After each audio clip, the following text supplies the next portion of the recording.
programme this time, the great cycle of filth. We recycle tin cans, but we don't recycle cooking pots. An age-old method of pest control spells trouble for bunnies. It'll puncture the vertebrae and it'll kill it instantly.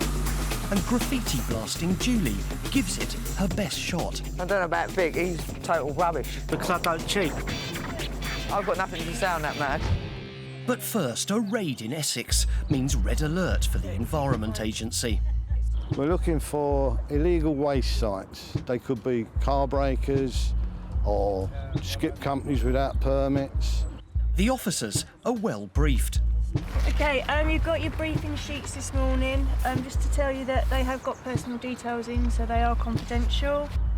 But there's no telling what or who they might find. Where there's muck, there's money. And that does tend to bring out the criminal elements. I've had a shotgun put to my face, I've had a knife round my neck. It's not pleasant. The Environment Agency officers move in, with the police in support. This is the whole area we're targeting today. Hello! Morning! Just come and open the gate, please. Good morning. We're from the Environment Agency. All right. Where we suspect there's any harm to the environment or potential illegal activities, we have powers of entry. Lovely. Thank you. Is anyone in the office today, do you know? No? OK, is it just yourself on site today? I'm more a security guard in here. What they're doing is purchasing equipment, and if it's not working, then it falls under the Environment Agency to waste legislation, and then they're shipping it abroad, but because they're unaware of the legislation, they're shipping it illegally. All will be revealed when they look inside the containers. A Gloucestershire farmer has a pest problem. Rabbits are ruining his crops. He's called in some hired guns, specialists led by Andrew Beddoes. We manage wildlife, be it from rats right the way through to pigeons, seagulls, mice, flies, fleas, you name it. If it breathes or bleeds, we can kill it. Andrew's going to use a method that's been successful for centuries: ferrets. We're going to use their natural hunting instinct to bolt these rabbits. What's happening here is collars are being put onto the ferrets. This is an electronic location device that will go down to 16 foot, and we can actually dig the ferret out if we need to. It's quite a valuable commodity to us. Obviously, we don't want to lose them if we can help it. So I want this ferret back. Armed to the teeth, they now set off in search of their furry adversary. It's a different world out in the countryside. You wouldn't catch me on the streets of a city. Rules that apply in the city quite often don't apply out here. It seems Bugs and his friends have been a bit free with the farmer's fruit trees. If you look at the trees here, at the bottom, where the bark's been chewed off, that's rabbit damage. And as if biting the bark wasn't bad enough, these rabbits are ravenous. They'll eat 500 grams of food a day. So you get 10 rabbits and you're up to sort of 5-6 kilos every day. Rabbit warrens are dug in a haphazard way with interconnecting tunnels, bolt runs and emergency exits. These are purse nets. We're going to set these over the holes. When the rabbit runs into the net draws into a bag round it, and we'll get to them as quick as we can, and then we can humanely dispatch it. And it's the ferret's job to make the rabbits run. Sometimes the mere whiff that a rabbit will get of the ferret will make them bolt. He may look cuddly enough, but it won't be playtime in the warren. We're using this natural hunting instinct to our advantage. While the ferrets hunt below, on the surface, it's a waiting game. Takes a while. Sometimes they'll run straight away. Sometimes it might take a while. If the ferret catches a rabbit before it bolts into a net, it will kill it underground. The 2 canine teeth, it'll puncture the vertebrae at the back of the rabbit, and it'll kill it instantly. With no sign of rabbit or ferret above ground, there may be a furry fight happening out of sight.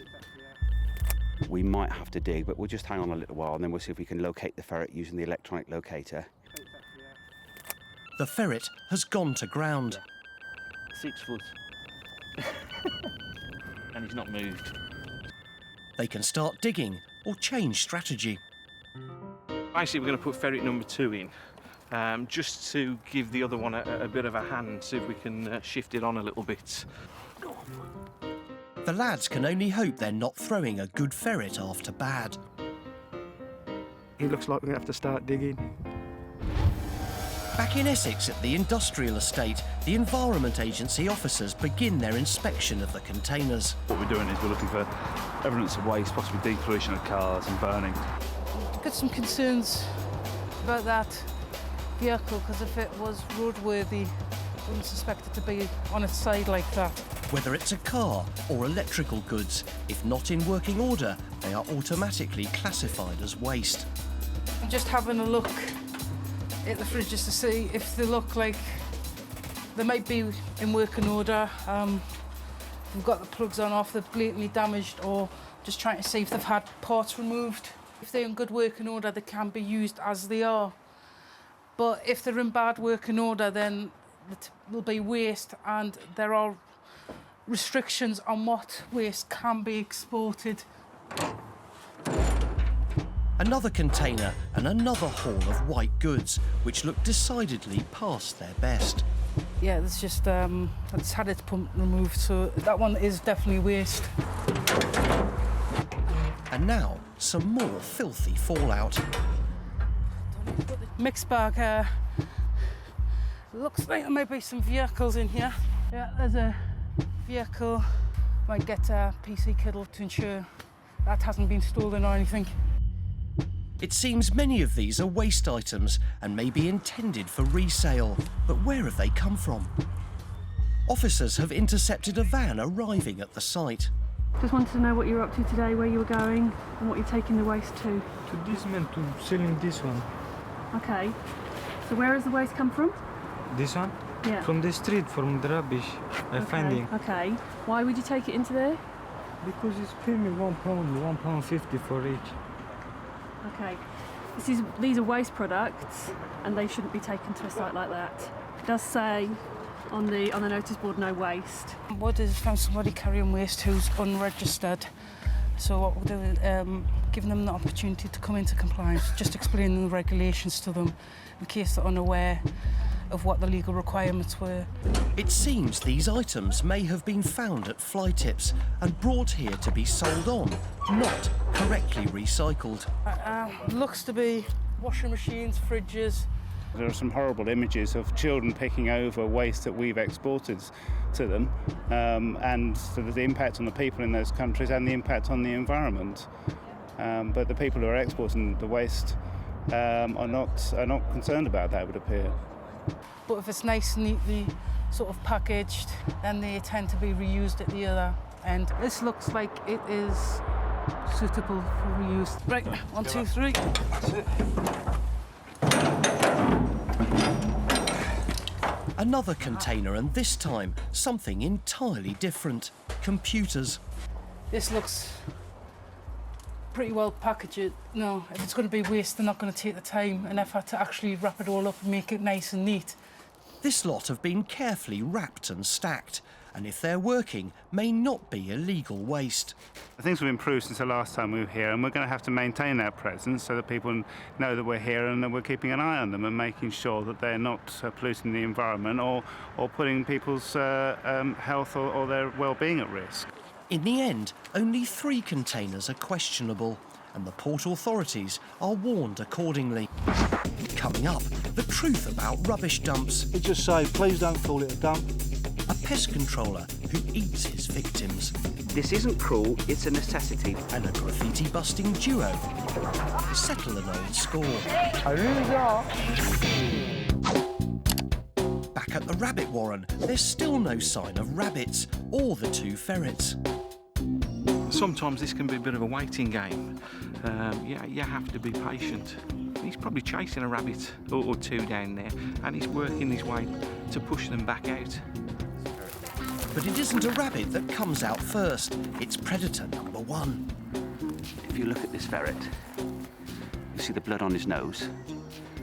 That's where he's got over the top of a rabbit and actually killed it. The ferret is rewarded with arrest. We'll put him back in the box now. While the lads dig for the victim.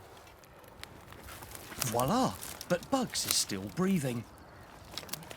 Andrew's next move is swift and humane. Yeah. That's what we're here for. What I did was I dislocated his neck. You see how quick it is. The death is instant. Sometimes you feel a little bit awkward about it, but it's got to be done. The second ferret reappears, and his handiwork is soon revealed. We've had 4 rabbits.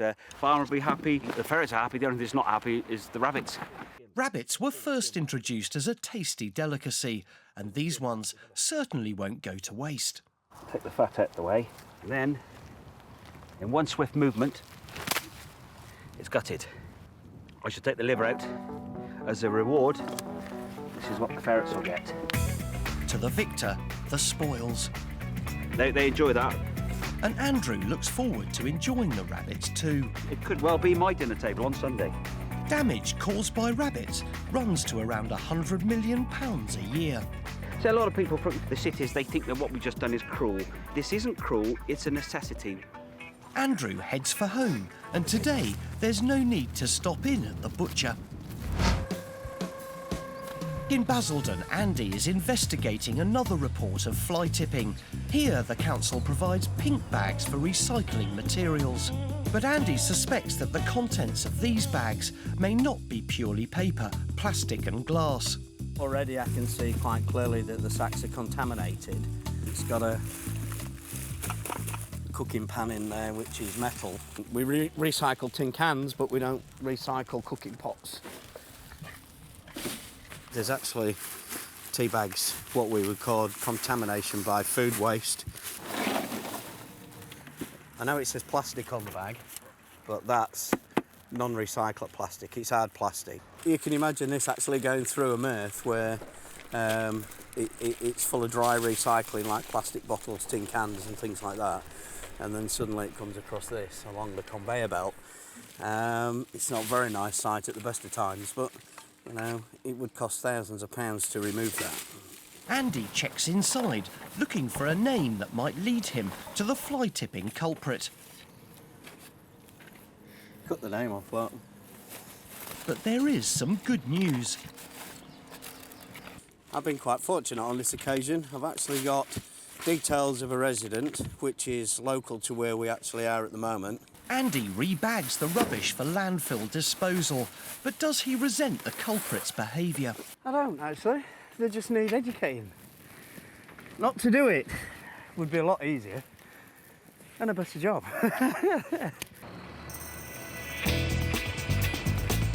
In the meantime, it's off to the waste transfer station. This is where we bring the pink recycling sacks for transportation to the mills. Contaminated waste brought here can cause big problems. If we were to pick up contamination, large amounts of contamination, and we was to tip it alongside with all the rest, it would actually contaminate the full load. So why we need to keep the bags clear is obviously we can maximise the amount of recycling that is generated in Basildon, keeps it off the streets, keeps it nice and contained, and it's transported away. But what happens to the stuff we put in our black bags is a different story. In Lewisham, filth fighter Ron has taken to 4 wheels in his war on the graffiti vandals. He deals with the small graffiti tags that pollute the borough. But why the quad bike? It's easier to get down side roads. I can get down narrow gaps. They may be relatively small tags, but there seems no end to them. Everywhere you near enough go, there's kids out spraying at the moment. With his box of tricks, Ron makes light work of the tiny tag. But he's under no illusions about how long his new look lamppost will stay this way. I'll wait for the kids to come back and do it again. One tag down, and Ron revs on to the next.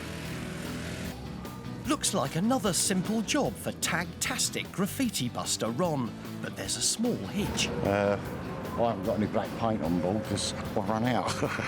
There's one team of fellow filth fighters that Ron wishes were here now. There's another one. Which Julie would do because I haven't got a jet washing machine. Best to make that call, Ron. After you've taken your lid off. And your specs.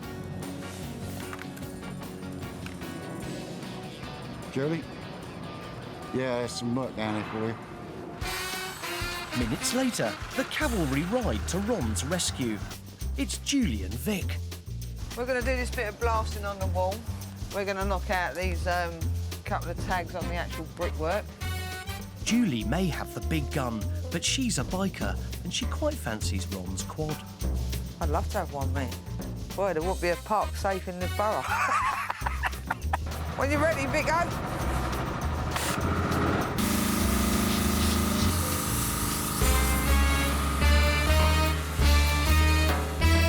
can't go on death. Julie and Vic have clearly got the measure of this mess. Cheers, mate. So Ron roars off for Filthy Pastures New, leaving Julie to paint it black.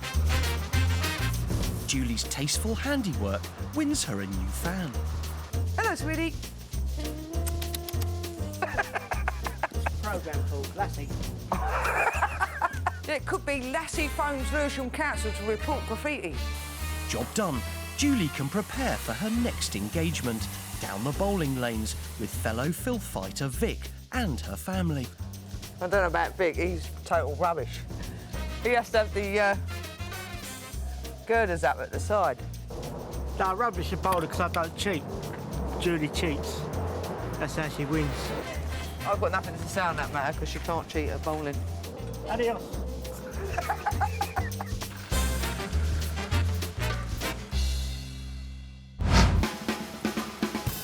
Most people think of landfill sites as rubbish dumps, but site manager Sean Taylor wishes they didn't. Let me just say, please don't call it a dump. What we do, we're a highly regulated activity, and hopefully today I can explain to you what we do with the waste that comes to our site. We make an awful lot of waste, and landfill sites are hives of activity. On a busy week, we could have 550 lorries each day, 5 days a week. That equates to a yearly figure of around 1 million tonne. When the rubbish-laden lorries arrive, they're weighed in and double-checked. All the waste that comes to the landfill site has had a what we call a BCF, basic characterisation form, which explains what the waste is. And the guys here at the weighbridge then create a weighbridge ticket and it's sent on to where it's going to be disposed. And this is where the disposal takes place. Most of these trucks you can see on this landfill site are ejectors. They push the waste out so they don't have to tip up.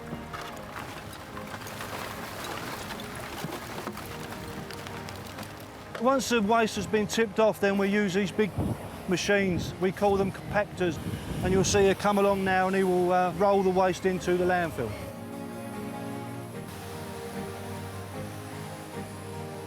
But these days, even landfill sites are in the recycling business.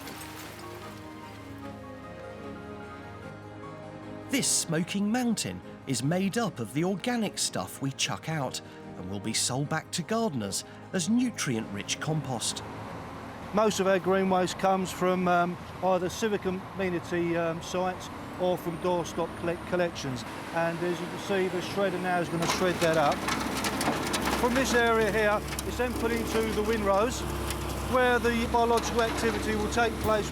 The temperature very soon goes up to about 65, 70 degrees, and we turn that each week to get some more air in to help that aerobic process continue.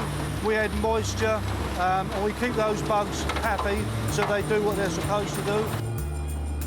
The material now is being screened. Any material that's screened out goes back to the start of the process and the product goes into our final product barn. Before this compost plant here, that green waste would have gone to the landfill. So this now has been turned into a product and sold. In fact, it's all so environmentally friendly, it seems the wildlife like it too. In South London, Julie and Vic have gone bowling. It's a family outing. No cheating, Julie. Today we've got my grandson Tyler, my son's wife Paris, my son Christopher, and Vic, who you already know. time to swap high-vis jackets for some new uniforms. Oh, yeah, got a pig there, no? These make us look like clowns, look. They're quite flappy. I'm just checking out the balls. Vic's still like looking for a ball. You drop that on your toe, that's going to hurt. Vic's keen to show Julie how it's done. What was that one, Vic? He's rubbish, isn't he? That was just a warm-up. Now it's Julie's turn. That's a baby! That's it, it's what we like. Give me some. Hey! That was rubbish. Thank you.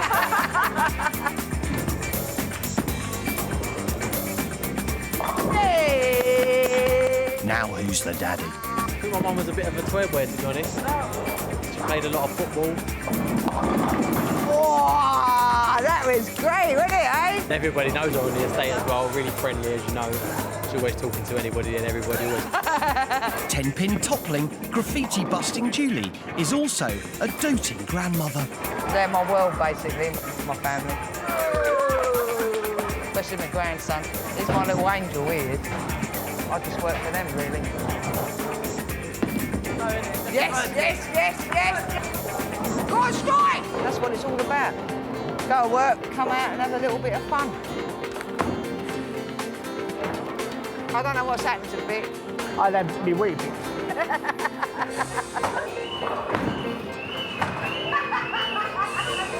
Guess who came last? Well done, T. Well done, Vic. You beat me. Well, you came last, mate. Yeah, thank you. I'll see you later.